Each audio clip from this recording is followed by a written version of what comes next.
The valley was silent. Two armies stood on opposite hills, dust swirling in the dry air between them. On one side, the trembling soldiers of Israel. On the other, the Philistines, disciplined, armored, confident. And then he stepped forward. A giant, over 9 feet tall, bronze helmet, bronze armor, a spear like a weaver's beam. His voice rolled across the valley like thunder. I defy the armies of Israel. Every morning, every evening, for 40 days. The giant walked down into the valley and mocked them. 40 days of intimidation. 40 days of silence. 40 days of fear. And here's what's interesting. The giant never attacked. He didn't need to, because fear had already done the work. The men of Israel were trained warriors. They had swords, shields, experience. They had fought battles before. But when they saw him, they forgot who they were. The giant wasn't winning because he was stronger. He was winning because they believed he was unbeatable. And maybe that's where this story stops being ancient history and starts being about you. Because your giant might not be 9 feet tall. It might be debt, anxiety, a diagnosis, rejection, a calling that feels too big for you, a season that feels too long. The giant in front of you isn't always flesh and blood. Sometimes it's fear whispering. You're not ready. You're too small. You don't belong here. You will fail. The soldiers of Israel didn't run because the giant attacked them. They ran because he intimidated them. And intimidation is one of the enemy's oldest weapons. It makes you measure the problem instead of remembering the promise. It makes you calculate the risk instead of recalling who fights for you. It makes you focus on the size of the obstacle instead of the size of your God. For 40 days, the valley echoed with fear. But on day 41, something changed. Not because the giant grew smaller, but because someone arrived who saw him differently. A shepherd boy, not a soldier, not a general, not even invited to the battlefield. He came with bread and cheese. And when he heard the giant speak, he didn't see what everyone else saw. He didn't see a monster. He saw a man defying the living God. There's a difference. The soldiers saw a threat. The shepherd saw an opportunity. The soldiers asked, "How can we survive this?" The shepherd asked, "How can he speak like that?" Fear had trained the army to shrink. Faith trained the shepherd to stand. And here's the truth that changes everything. The giant was never the real problem. The problem was perspective. The problem was identity. The problem was forgetting who they were. The army had experience, but no confidence. The shepherd had no experience in war, but he had history with God. The giant had size. The shepherd had testimony. And when you have private victories that no one else saw, public giants don't scare you the same way. The giant didn't show up to destroy Israel. He showed up to reveal something. He revealed what fear can do to train warriors. But he also revealed what faith can do through a shepherd. Before the crown, before the throne, before the songs were sung about him, there was a valley. And in that valley, the future king wasn't recognized by his armor. He wasn't chosen by his resume. He wasn't qualified by military standards. He was identified by something else entirely. He refused to let fear define the moment. You see, giants don't come to announce your defeat. They come to expose your doubt. They stand in front of you and dare you to remember who you are. The giant is loud, but doubt is louder if you let it be. For 40 days, doubt had the microphone, until a shepherd walked into the valley and changed the sound of the story. And maybe your life feels like day 39. Maybe the problem has been standing there for weeks, mocking, threatening, repeating the same accusation over and over. Maybe you're tired. Maybe you're shrinking. Maybe you've started to believe the voice in the valley. But what if the giant is not the problem? What if the giant is the doorway? What if the obstacle is the announcement? Because before David ever wore a crown, before he ever sat on a throne, before anyone called him king, he had to face something that looked impossible, not to destroy him, but to reveal him. The battle before the crown is always personal. It always exposes something in you. Fear or faith, insecurity or identity, intimidation or conviction. The giant is not the problem. The real question is this. When you step into the valley, what do you see? Do you see something bigger than you? Or do you see something smaller than your God? Because the difference between a terrified army and a future king is not size, it's vision. And the shepherd who walked into that valley with bread in his hands was about to walk out with something far greater. Not a crown, not yet, but something more important. Confidence forged in faith. And everything that followed in his life started here, in a valley, with a giant, and a choice. long before the valley, long before the roar of a giant, long before the echo of a nation chanting his name. There was a field. No applause, no audience, no crown, just sheep. David did not begin his story in armor. He began it in obscurity. While soldiers trained with swords, he trained with silence. While warriors studied strategy, he studied stillness. While kings learned politics, he learned presence. The field was not glamorous. It was repetitive. Morning sun, midday heat, cold nights, predators in the dark. The kind of place where no one sees what you're becoming. And that is precisely why it mattered. Because hidden seasons are where identity is formed without performance. Out there, no one was impressed by him. No one posted about him. No one compared him. He wasn't competing. He was tending. The sheep didn't care about his dreams. They cared about safety. They cared about food. They cared about protection. And that is where leadership began, not with authority, but with responsibility. When a sheep wandered, David chased it. When one was injured, he carried it. When night fell, he stayed awake. This is the part people skip. We like the sling. We like the stone. We like the giant falling. But before that moment came years of ordinary faithfulness. And ordinary faithfulness is harder than one dramatic act. Because dramatic moments last seconds. Hidden seasons last years. Out in that field, David learned something no battlefield could teach him. He learned to be alone without feeling abandoned. There is a difference. Some people are alone and feel forgotten. Others are alone and feel formed. David was being formed. The sky was his ceiling. The stars were his witnesses. And in the quiet, he began to sing. Songs no one recorded yet. Melodies no army heard. Worship without recognition. He sang not because anyone asked him to. He sang because it was who he was. This is where kingship actually began. Not in the palace. In worship. Because authority flows safest through someone who has already surrendered.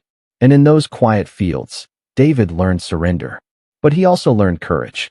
The Bible does not romanticize this season. It tells us something raw. A lion came. A bear came. Predators did not wait until he was famous. They came when he was unknown.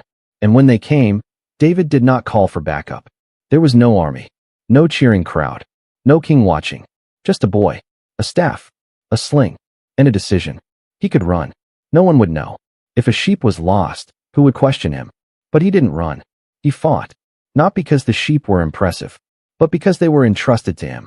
That's the difference between hired hands and shepherds. Hired hands calculate risk.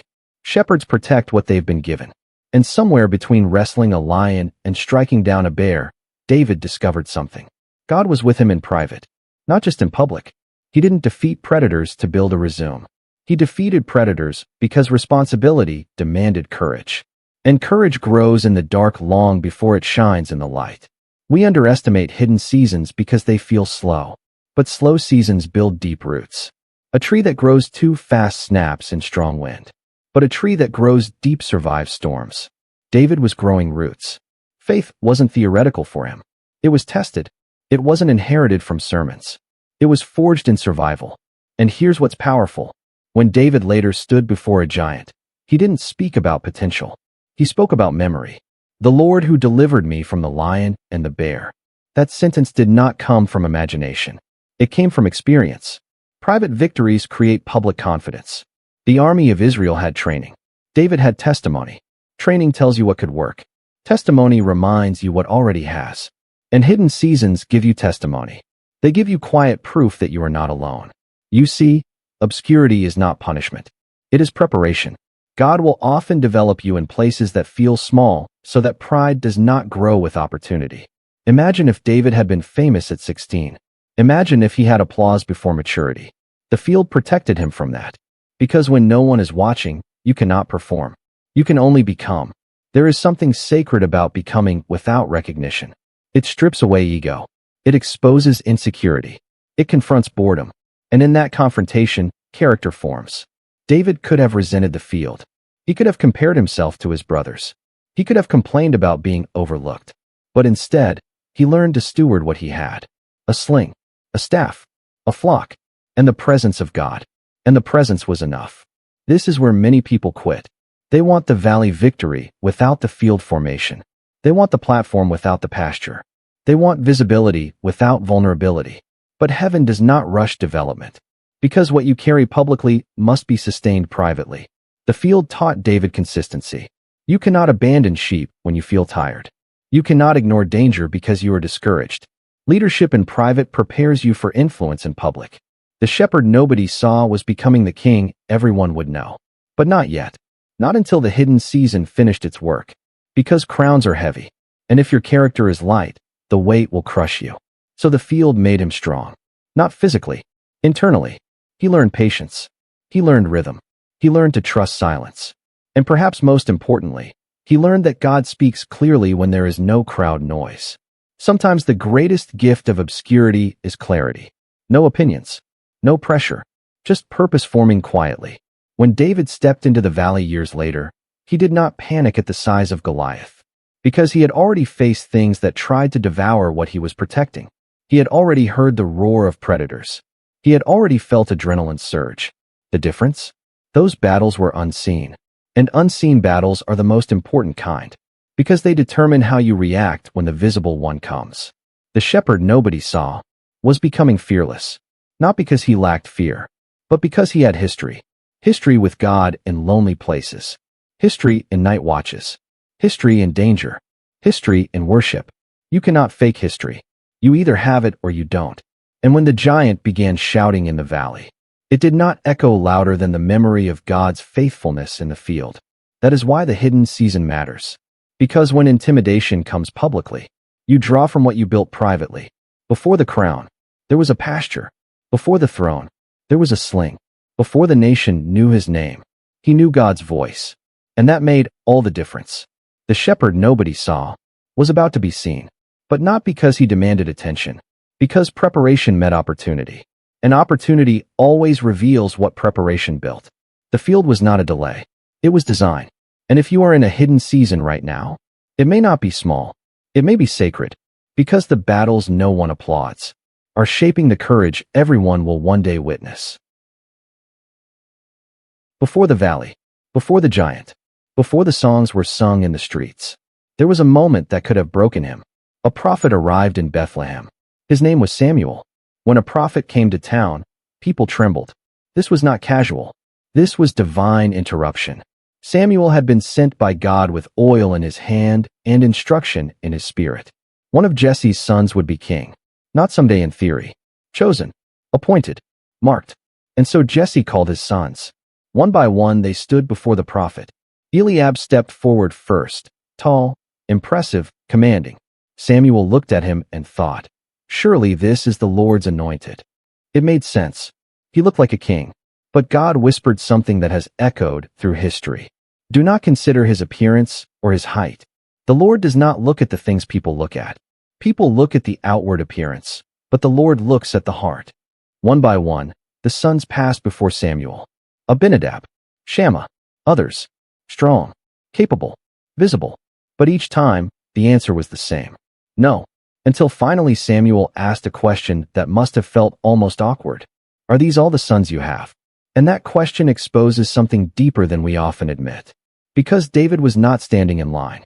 He was not invited. Not forgotten by accident. Left out intentionally. There is still the youngest, Jesse said. But he is tending the sheep. But that word carries weight.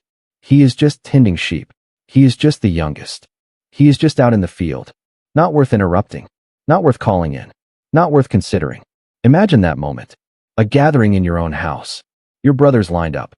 Your father presenting them as candidates. And you are not even considered worth mentioning until someone asks. Rejection is powerful not because it denies opportunity, but because it questions identity. It whispers, you're not enough. You don't belong in this room. You're not leadership material. And rejection from strangers hurts. But rejection from family cuts deeper. David could have internalized that moment. He could have built a story in his mind. They don't see me.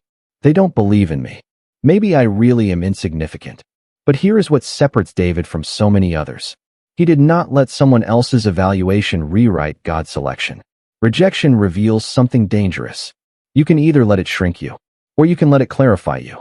When they called him in from the field, he did not come with bitterness. He came smelling like sheep. Dust on his clothes.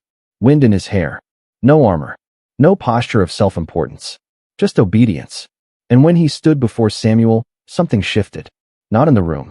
In heaven. Rise and anoint him. This is the one. This is the one. Not the tallest. Not the oldest. Not the most obvious. The overlooked one. The excluded one. The not even invited one. God chose the one they dismissed. And oil flowed down the head of a shepherd. But here is the part many miss. The anointing did not immediately change his environment. He was chosen that day, but he did not move to the palace that night.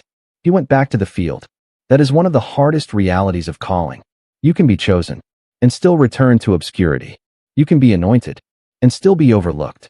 You can be appointed in heaven and ignored on earth. That gap between calling and manifestation is where identity is tested. Because if your confidence depends on people validating you, you will crumble in that gap. But if your identity rests in being chosen by God, rejection loses its power. David now carried something invisible, anointing, but no one else treated him differently. His brothers didn't suddenly respect him. His father didn't apologize. The field didn't shrink. The sheep didn't bow. Life continued. That is the tension of becoming. You know something about yourself that the world does not yet see, and you must carry it quietly. Rejection has a way of trying to provoke insecurity. It says, if they don't see you, you must not matter.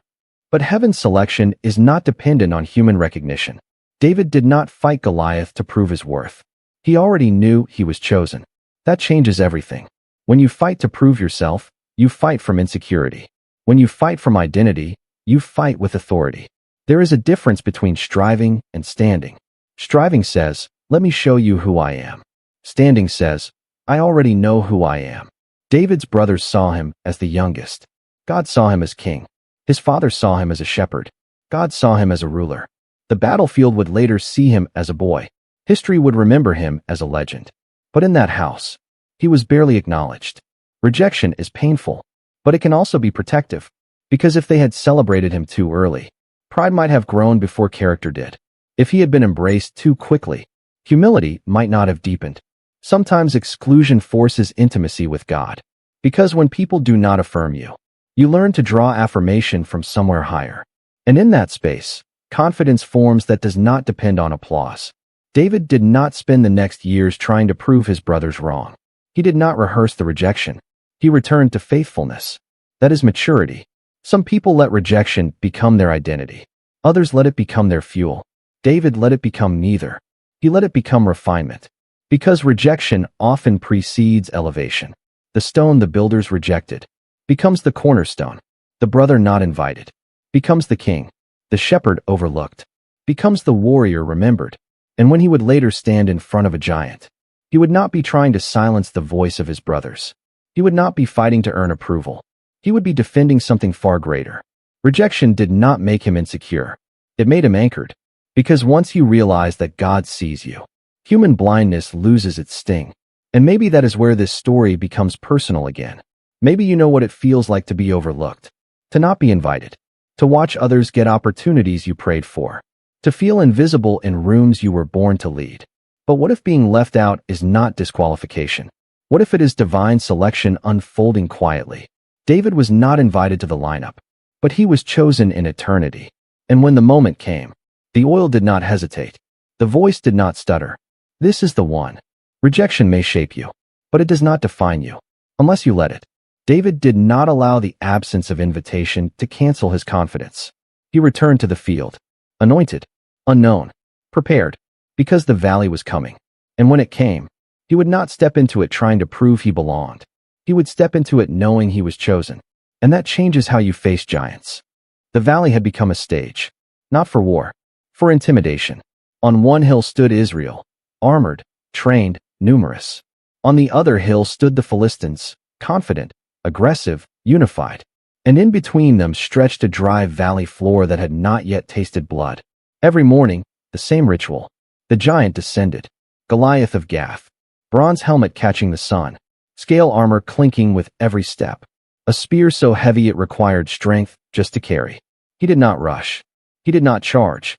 He walked, slowly, deliberately. He wanted them to see him. He wanted them to measure him. He wanted comparison to do the damage. When he reached the center of the valley, he shouted, "Choose a man and have him come down to me." That was the challenge. Not a full battle. Not a chaotic war. A single fight. One representative. Winner takes all. It sounds simple, but it was psychological warfare. Because the giant wasn't just fighting a man. He was fighting morale. 40 days. Every morning. Every evening.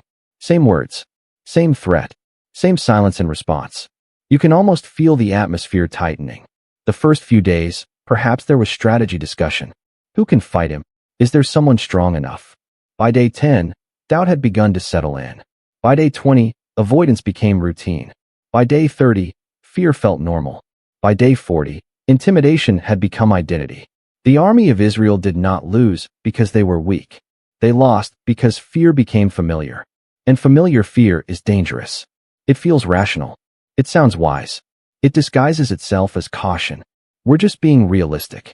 We're assessing the odds. We don't want unnecessary loss. But sometimes realism is just fear with better vocabulary. The giant's greatest weapon was not his sword. It was repetition. 40 days of the same message. You cannot win. You are not strong enough. Send someone better. And no one moved. Because when intimidation repeats long enough, it becomes a narrative. And narratives shape behavior. Meanwhile, at home, a shepherd delivered bread. David was not thinking about giants. He was thinking about obedience. His father sent him with supplies to check on his brothers. Not to fight. Not to volunteer. Just to deliver food. Sometimes destiny hides inside ordinary errands. When David arrived at the camp, he heard the sound of shouting. He saw soldiers retreating. He saw something strange. An entire army reacting to one voice. And then he heard it. The giant's challenge. And something inside him shifted. Not fear. Indignation. Who is this uncircumcised Philistine that he should defy the armies of the living God? Notice what he saw. The army saw a giant. David saw defiance. The army measured size. David measured honor. Perspective determines posture. To the soldiers, Goliath was too big to defeat. To David, Goliath was too big to miss. The difference was not in eyesight. It was in identity. The soldiers identified as outmatched. David identified as belonging to God. Fear isolates you from your identity. It makes you forget your history. It narrows your vision until all you see is the threat. And for 40 days, Israel had been staring at the threat. They forgot Egypt. They forgot the Red Sea. They forgot the victories behind them. Fear erased memory. And when memory fades, courage follows. But David's memory was fresh. He had not been standing in that valley absorbing intimidation. He had been in fields absorbing faithfulness. That is why environments matter. Stand too long in fear-based environments, and fear becomes contagious. Spend time in the presence of God, and confidence becomes natural. The standoff was not about weapons. It was about worldview. Saul, the king of Israel, was described as tall, head and shoulders above everyone else. If anyone should have fought Goliath, it was him. He matched the visible criteria. But height does not equal courage. Position does not equal conviction. Even leadership can be paralyzed by intimidation. And when leaders shrink, fear spreads faster. For 40 days, no one stepped forward. Not because they lacked swords, but because they lacked certainty. Certainty in who they were. Certainty in who their God was. And when David began asking questions, it irritated people. Fear prefers silence. Faith asks questions. What will be done for the man who defeats him? That question was not arrogance. It was curiosity fueled by confidence. His brothers overheard him, and their response was not encouragement. It was accusation. Why have you come down here? With whom did you leave those few sheep? I know your pride and the evil of your heart. That is what fear often does. It projects insecurity onto courage. They weren't angry at David. They were uncomfortable. Because when someone shows up unafraid in an environment ruled by fear, it exposes everyone else. David could have been intimidated by their words. But he did something powerful. He kept speaking. You cannot let insecure voices silence a courageous conviction. The standoff had lasted 40 days.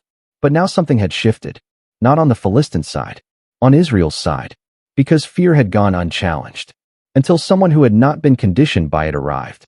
Sometimes breakthrough comes not from strength, but from a fresh perspective. David was not impressed by Goliath's size because he had seen God's faithfulness in isolation. He was not measuring himself against the giant. He was measuring the giant against God. And the math changed. When you compare your problem to yourself, it looks overwhelming. When you compare your problem to God, it looks temporary. The standoff had created a culture of retreat. David introduced a culture of confrontation, and it only takes one person refusing fear to shift an atmosphere. 40 days of intimidation. One moment of faith. Which one wins? That depends on who steps forward. The valley had become a monument to fear.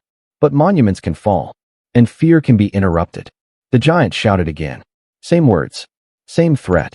But this time, someone was listening differently. The shepherd was no longer just observing. He was preparing. Because while the army had spent 40 days calculating defeat, David had spent years building confidence. The standoff was about to end. Not because the giant weakened, but because someone decided fear would no longer have the final word. And when fear loses its audience, it loses its power. The valley was about to witness something unexpected. Not a seasoned general. Not a decorated warrior. A shepherd, walking forward. 40 days of fear, about to be broken by one decision. 40 days. 40 mornings of insult. 40 evenings of silence. 40 chances for someone to move, and no one did. The valley had become a theater of intimidation. On one side, the Philistines. On the other, Israel. Between them, a scar of earth waiting for courage. Every day, the giant stepped forward. Every day he shouted. Every day, fear tightened its grip around men who had once called themselves warriors. Armor polished. Sword sharp. Spirits dull. And then came a shepherd boy. David had not come to fight. He came with bread. With cheese. With a message from his father. A delivery boy in a battlefield. But destiny rarely announces itself with trumpets. Sometimes it arrives carrying lunch. He heard the taunts. He saw the fear. He watched trained soldiers stare at the ground while one man defied the living God. And something inside him burned. Not ego. Not recklessness. Conviction. Who is this uncircumcised Philistine that he should defy the armies of the living God? The question cut deeper than the sword. Notice what David did not say. He did not say, "Who is this giant who is taller than us?" He did not say, "Who is this warrior trained from youth?" He did not say, "Who is this man with better weapons?" He reframed the problem. Not a giant. An offense. Not a warrior. A blasphemer. When everyone else measured the enemy against themselves, David measured him against God. And the comparison was almost laughable. But conviction is often mistaken for arrogance. His older brother Eliab burned with anger. "Why have you come down here? And with whom did you leave those few sheep in the wilderness? I know your pride." Translation, you don't belong here. Isn't it strange? The same brother who didn't step forward to fight now questioned the one who would. Rejection has a way of resurfacing right before your breakthrough. David did not defend himself long. What have I done now? Is there not a cause? That sentence echoes across centuries. Is there not a cause? Is there not something worth stepping forward for? Is there not something bigger than your comfort? He was still just a teenager. No military rank. No official invitation. No applause. But heaven had already anointed him. Word spread. A shepherd boy talking boldly. A shepherd boy asking questions no soldier dared to ask. Eventually, the whispers reached King Saul. Now imagine the scene. A trembling army. A king who once stood tall, but now shrinks under pressure. And in walks a youth smelling like sheep. Saul looked at him. "You are not able to go against this Philistine to fight him, for you are a youth, and he a man of war from his youth." Translation, you are too young, too small, too inexperienced. The same script the world has always used. But David did not argue with opinions. He testified with experience. Your servant used to keep his father's sheep. Notice that word, used to. David didn't erase his hidden season. He brought it into the moment.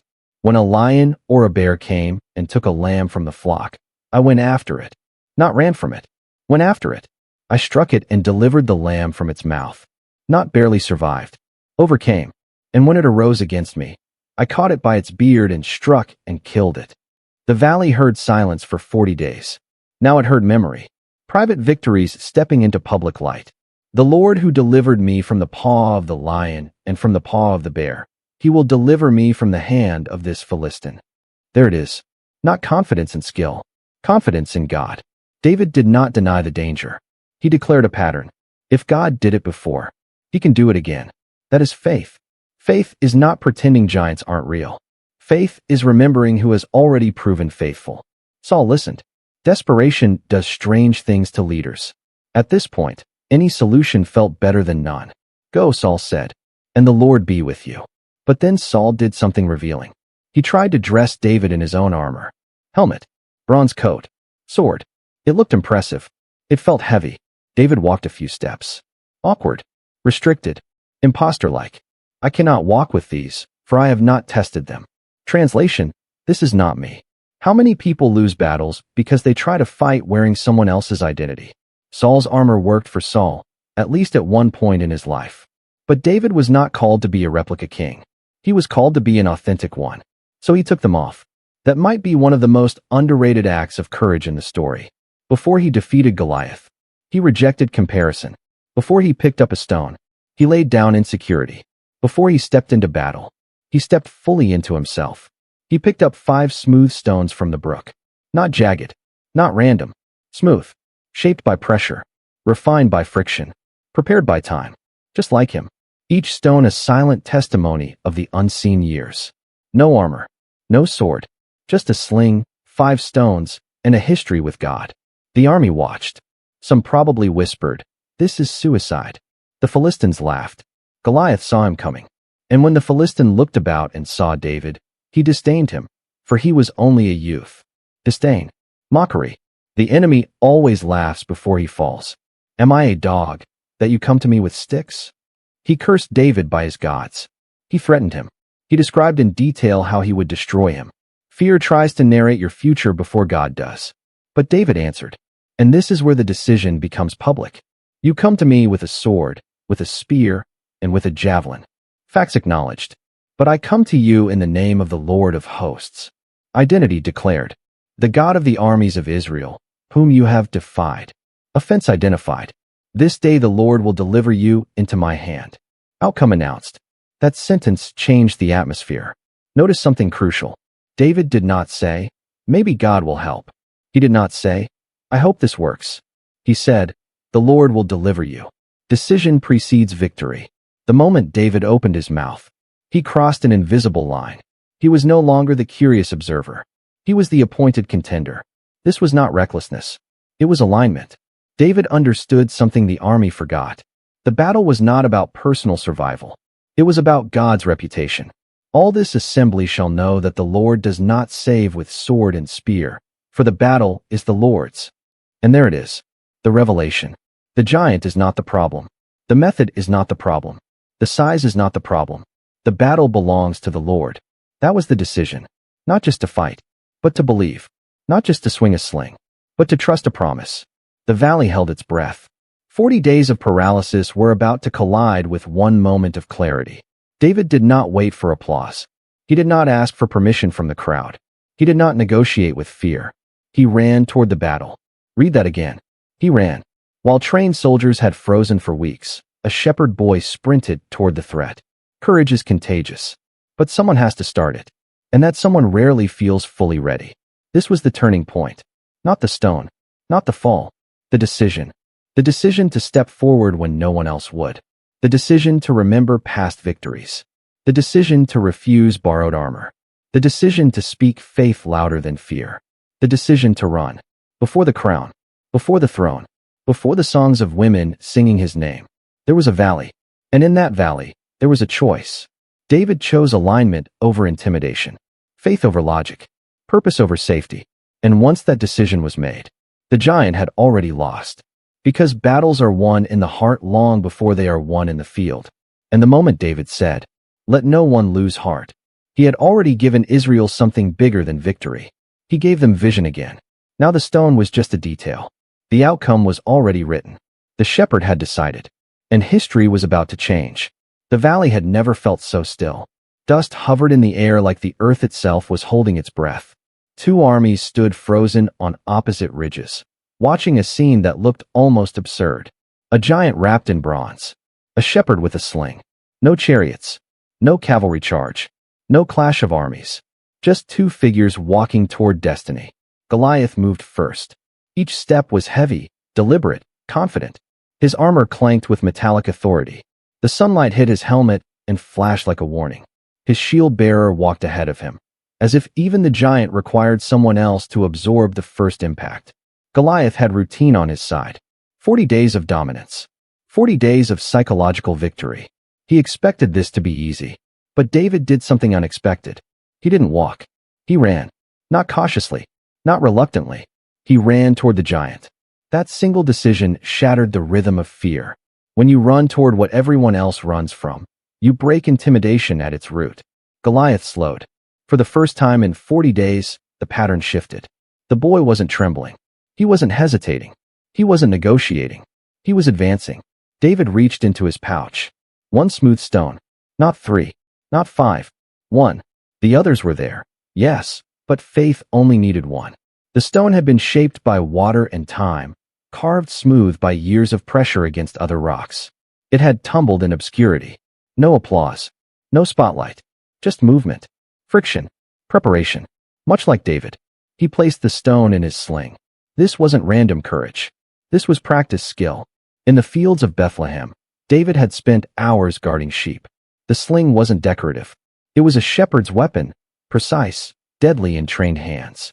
Lions didn't survive it. Bears didn't survive it. And now a giant would test it. Goliath laughed. "Come to me," he shouted, "and I will give your flesh to the birds of the air." The valley echoed with his mockery. But fear only works if you accept its script. David did not respond with panic. He responded with proclamation. "You come to me with sword, spear, and javelin, acknowledging reality. But I come to you in the name of the Lord of hosts." Declaring authority, Goliath trusted in bronze. David trusted in covenant. And here's what most people miss. David wasn't fighting for survival. He was fighting for revelation. That all the earth may know that there is a God in Israel. This battle wasn't about personal glory. It wasn't about ego. It wasn't even about national pride. It was about making something visible that fear had hidden. The armies had forgotten who they were. David came to remind them. The sling began to spin, round and round, a blur of leather and momentum. This was not hesitation. This was calculation. Every rotation built tension. Every second sharpened focus. Distance closed. The giant advanced. Heavy steps. David planted his feet. Release. The stone shot forward with violent precision. No dramatic pause. No slow-motion miracle. Just skill aligned with faith. The stone struck Goliath in the forehead. Right where the armor did not cover.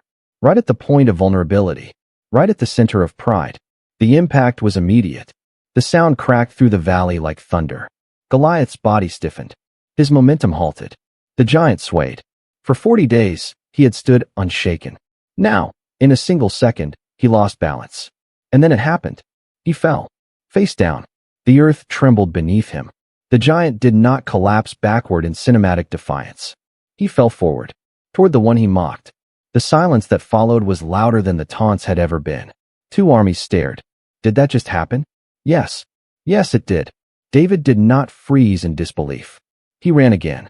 He stood over the fallen giant and took Goliath's own sword. Imagine that image. The shepherd holding the enemy's weapon. The tool meant to destroy him, now sealing the victory. He finished the battle. Decisive. Final. There would be no resurgence. No second wind. When fear falls, you don't negotiate with it. You end it. David lifted the head of the giant. The Philistines saw it. And everything changed. For 40 days they had advanced in confidence. Now they ran.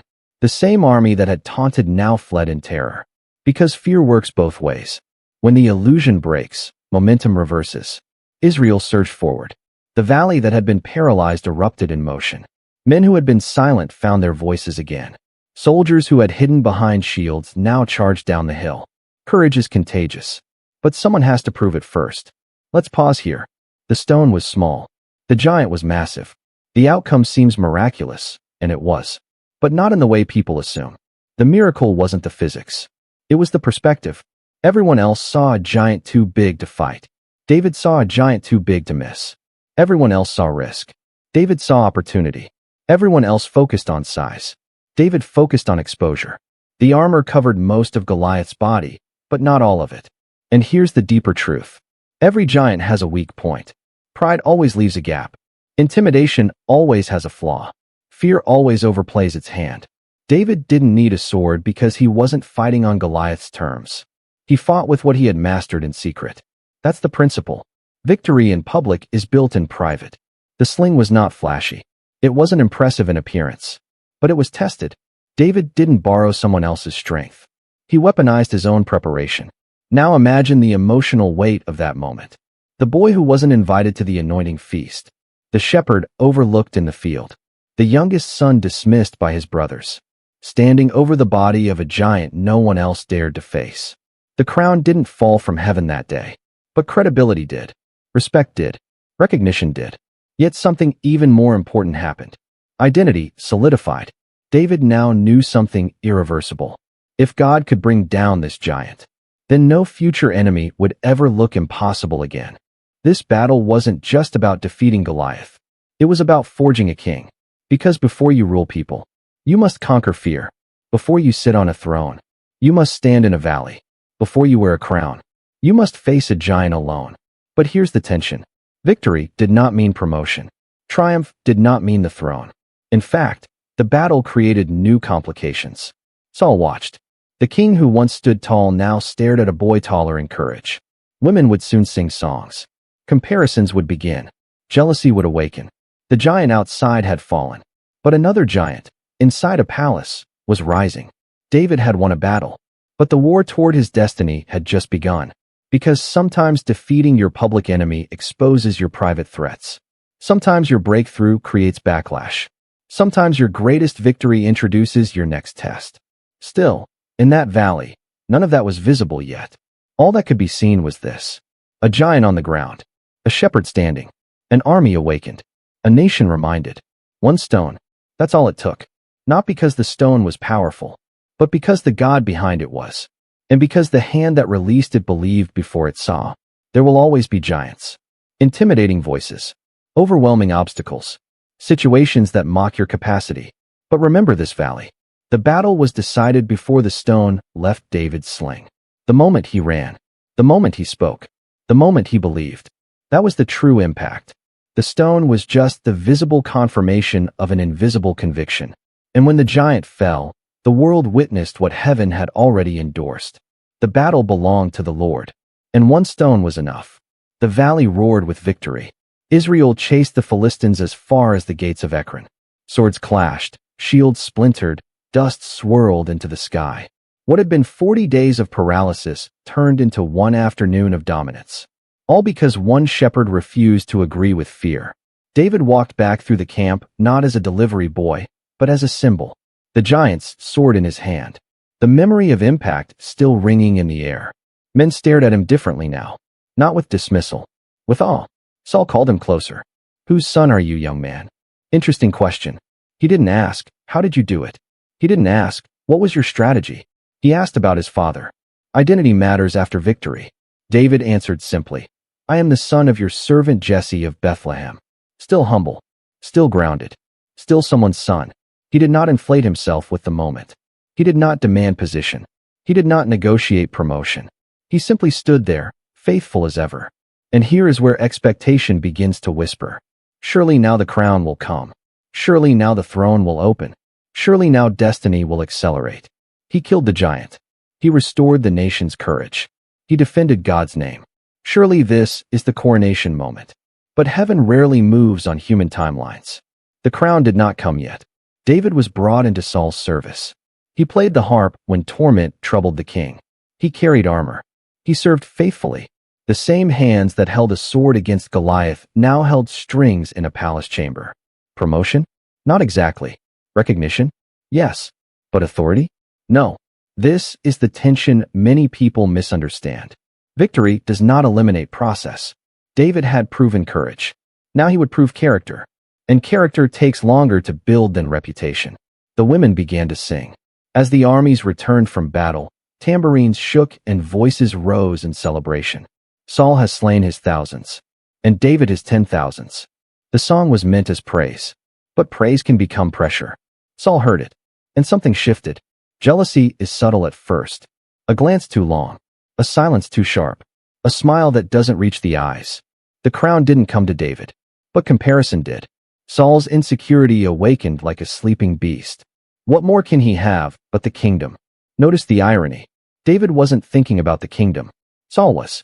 Insecurity projects threats that don't yet exist. From that day forward, Saul eyed David. Not as a servant. Not as a hero. As a rival. The giant in the valley had fallen in one afternoon. The giant in the palace would take years. David continued to serve. He played the harp to soothe Saul's tormented spirit. Imagine that scene. The young man anointed to replace the king, playing music to calm the very king he would one day succeed. No resentment, no rebellion, no entitlement, just faithfulness. But insecurity does not stay quiet for long. One day, while David played, Saul picked up a spear and hurled it. Twice. Twice he tried to pin David to the wall. The same king who said, "Go, and the Lord be with you," now tried to kill him. This is the part no one claps for. You defeated the giant. You saved the nation. You honored God. And now someone you served wants you gone. The crown didn't come yet. The spear did. David dodged. He fled. But he did not retaliate. That restraint reveals more strength than the sling ever did. It is one thing to defeat a public enemy. It is another to survive a private betrayal. Saul promoted him over men of war. Maybe to keep him close. Maybe to send him into danger. Maybe hoping he would die in battle. But David prospered. Not because circumstances were easy, but because the Lord was with him. Favor does not mean comfort. It means presence. And presence sustains when promotion delays. Saul's fear grew. Because David kept succeeding. The more Saul tried to contain him, the more David advanced. And here is a painful truth. Sometimes your growth threatens people who were once over you. Not because you dishonored them, but because your rise exposes their insecurity. Saul offered his daughter in marriage, with conditions meant to kill David. Fight more Philistines. Bring proof. Risk your life again. But David returned victorious. Every trap became testimony. Every scheme became strategy for elevation. Still, the crown didn't come yet. What must David have felt? He had oil poured on his head by the prophet Samuel. He had slain a giant before 2 nations. He had proven loyalty in a palace. He had survived assassination attempts. And yet he was still not king. Delay can feel like contradiction. You know what was spoken. You've seen glimpses of destiny. But the timeline stretches. This is where many people quit. Not in the valley. In the waiting. The valley is intense, but short. The palace season is complex and long. David could have forced it. He could have rallied the army who loved him. He could have exposed Saul's instability. He could have manipulated public opinion. But he didn't. Because calling without character collapses. And destiny rushed is destiny ruined. God was doing something deeper. Goliath built David's reputation. Saul would build his restraint. The valley revealed his courage. The palace would reveal his patience. The giant tested his faith.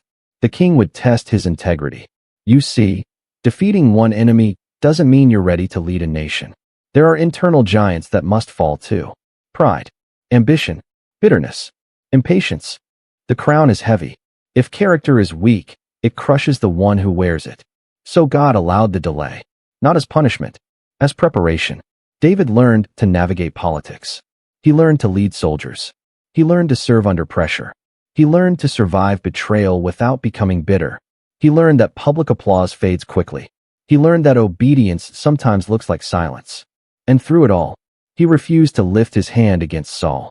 That decision would define him more than the stone ever did. Because power restrained is greater than power displayed. The battle in the valley made headlines. The battle in the palace shaped a king. The songs still echoed in the streets. Saul's thousands, David's 10,000s. But David did not chase the chorus. He chased faithfulness. And this is the hidden lesson. Just because you win doesn't mean you're finished. Just because you're anointed doesn't mean you're appointed yet. Just because you're recognized doesn't mean you're released.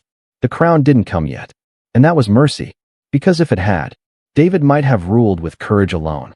But God wanted him to rule with wisdom. And wisdom is born in tension. So the shepherd who killed a giant went back to serving. Back to leading troops. Back to playing harp strings in a palace thick with suspicion. Back to ducking spears. Back to trusting promises he could not yet see fulfilled. The valley gave him visibility. The palace gave him depth. And depth sustains what visibility cannot. If you stop the story at Goliath, you misunderstand David. The battle was spectacular. The aftermath was refining. The crown didn't come yet. But something better did. Maturity. And maturity is what allows a man to wear a crown without becoming a tyrant. The giant fell in a moment. The king was formed over time. And time is the tool heaven uses when destiny is too large to rush. David walked through applause without losing humility. He walked through jealousy without losing honor. He walked through delay without losing belief. Because he understood something deeper than victory. The same God who wins battles also governs timing. And if the throne was promised, it would come, just not yet. Most people stop at the stone. They remember the fall. They remember the roar of the crowd. They remember the giant collapsing into dust. But the deeper story was never about Goliath. It was about awakening. Because something woke up in Israel that day. And something solidified in David. And something was exposed in Saul. One giant. 3 revelations. That's how purpose works. For 40 days, fear dictated the atmosphere. Men who once believed in miracles began negotiating with intimidation. They had history with God, Red Sea deliverance, manna from heaven, walls that fell without swords. But fear erased memory. That's what giants try to do. They don't just threaten your future. They distort your past. They make you forget who carried you here. David didn't bring a new God to the battlefield. He brought a forgotten perspective. He reminded a nation of its identity. And when Goliath fell, something invisible cracked. The illusion. The idea that the enemy was unstoppable. The belief that intimidation equals authority. Sometimes your giant exists just to expose a lie you've believed for too long. David awakened courage in an entire army. But here's the personal layer. Goliath didn't reveal David to God. God already knew him. Goliath revealed David to David. There is a version of you that only appears under pressure. A strength that only activates when challenged. A clarity that only sharpens when opposed. Without the giant, David might have stayed a talented shepherd, respected in Bethlehem, unknown in Israel. But purpose often hides inside opposition. The obstacle becomes the doorway. The threat becomes the platform. The intimidation becomes the invitation. Let's look at the pattern. Lion, bear, Goliath, Saul. Each battle escalated. Each challenge prepared him for the next. And none of them were random. If David had skipped the lion, he wouldn't trust himself against the bear. If he had avoided the bear, he wouldn't face the giant. If he had feared the giant, he wouldn't survive the king. Your giant is not isolated.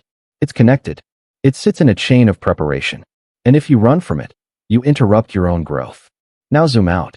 Why did God allow Goliath to stand for 40 days? Why not strike him down with lightning? Why not send a seasoned warrior instead of a shepherd boy? Because God wasn't just removing a threat. He was revealing a leader. Sometimes the battle lasts longer than you think it should. Because it's not about the enemy. It's about the emergence. Israel needed to see who David was. Saul needed to confront his insecurity. David needed to step fully into courage. And the world needed a story that would echo for generations.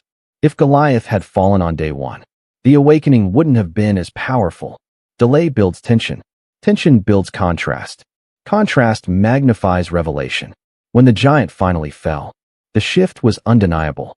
Your giant has a purpose. Not to destroy you. To define you. Not to end your calling. To expand it. The size of your opposition often signals the size of your assignment. No one writes songs about killing ants. History remembers giants. And the reason the story still lives is not because Goliath was big. It's because David was bold. And boldness is contagious. But here's the warning. Victory does not remove giants forever. It changes their form. After Goliath, David faced jealousy. After jealousy, exile. After exile, war. After war, internal failure. Giants evolve. But so do you.